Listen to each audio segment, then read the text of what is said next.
Rebel Canners teaching all kinds of food preservation, especially the old ways.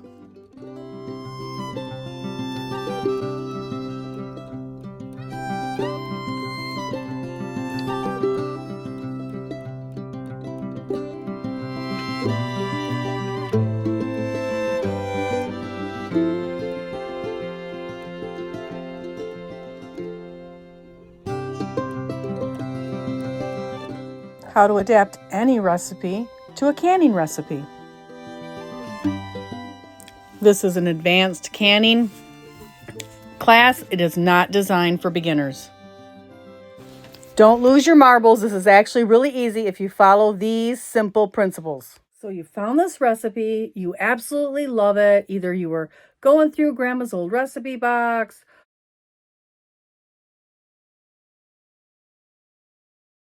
or maybe you were flipping through a magazine and you find this recipe you just have to try and you absolutely love it.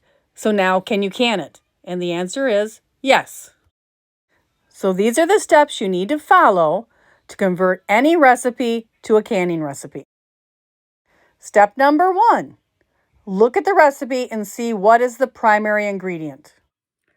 So if this recipe contains something like meat, that's going to set the tone for the whole recipe. So if it has meat, chicken, or fish, that is the primary ingredient. Then going down in order, does it have a vegetable that requires a longer cook time? That's going to be your primary ingredient if it doesn't contain a meat product. Okay, so we're going to just go down. What is the ingredient in the recipe that has the longest cooking time? You can find by comparing it to another approved canning recipe from either the Ball Blue Book or from one of the USDA websites. That primary ingredient not only is going to determine your time, which we'll talk about in a minute, but also which method you are going to use, water bath or pressure canner. Okay, back to our Canning 101 series. What is the rule of time? The rule of time is that you use the ingredients with the longest cook time. In this case, let's say we're using a recipe for stew, it would be the meat time. So if a recipe has meat, chicken, or fish, you're going to use the meat, chicken, or fish time as the rule of what time to cook it. If it has a vegetable such as potatoes or onions or something that uses a longer time, you're going to use that longest cook time in that recipe, with one exception. And we're going to get to that next. So we got the rule. Now let's see what's the exception. The one exception in our rule of time is if we're making a soup and it has 50% or more liquid than solids. So the soup time would then be less than the meat time. If you haven't tried the recipe before, I suggest you start with a small batch to see if the adjustments are going to make it something that you're still going to like when you're done.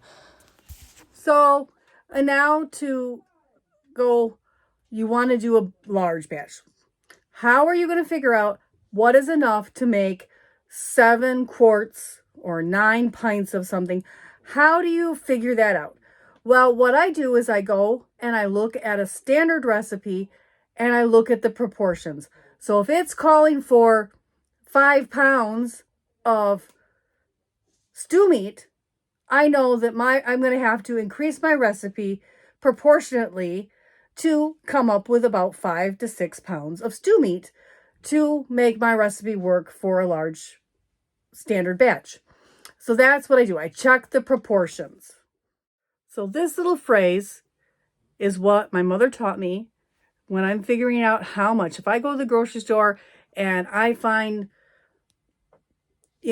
potatoes on a great sale, I'm going to buy 10 pounds of potatoes. How do I know then how many pint jars that they're going to fill up? Well, here's the old saying, A pint's a pound the world around. A pint's a pound the world around. So, what else do I need to look at to determine if I want to can a recipe or if it's good for canning or not? So, there are certain things that I will not can, either because of taste, because of texture, or because I can't mix them with other things. So, this is my list of what I won't can, and I will tell you why as we go through item by item. While I do can milk, dairy, butter, and cheese, I won't can them with other things because the times are always so very much different. It wouldn't leave a good product. The thing about oil is it's okay in small amounts, like a pat of butter on each thing of jam, but I don't can it in large amounts. I also don't can broccoli or cauliflower other than in a pickle because they are very overpowering. I've only found one recipe for avocados that was a pickle, and again, it's because it becomes very overpowering and breaks down quickly. I also don't can a lot of things with yeast because I'm trying to kill the microbes when I can, not grow them. There's a lot to be said about certain spices and spice levels in food. The number one I will not can is sage because it turns very bitter in recipes. Okay, let's take a minute and talk about jams and jellies. There are some specific considerations when you're adapting a jam or jelly recipe to your own and making it your own. Let's talk about those for a second. When combining different fruits, juices, and blends, the thing you need to remember is the pectin to sugar to acid ratio. Foods have a natural pectin in them. Foods have to have a certain level of acid. That's why we add lemon juice to some jams and jelly recipes in order for the pectin to set. The jelly won't set if you don't keep that sugar to pectin to acid ratio. Okay, let's talk specifically about Grandma's tomato paste recipe. Can you can Grandma's tomato sauce recipe? Yes, you can, but you should look at proportions and you should consider whether you need to add either acid in the form of lemon juice or vinegar to make it modernized. That brings me to old recipes in general. What safety concerns should I have when I'm looking at an old recipe to modernize it and make it safe to can today by today's standards? So let's look at those a little bit. So age is a real important factor to look at. Was the recipe written before the 1980s for canning or after? Because in the 1980s, a lot of the times changed, especially they lengthened the time that you could cook fish. So that's a very important age thing, especially with times for things like fish. So what else do I have to do to modernize a recipe?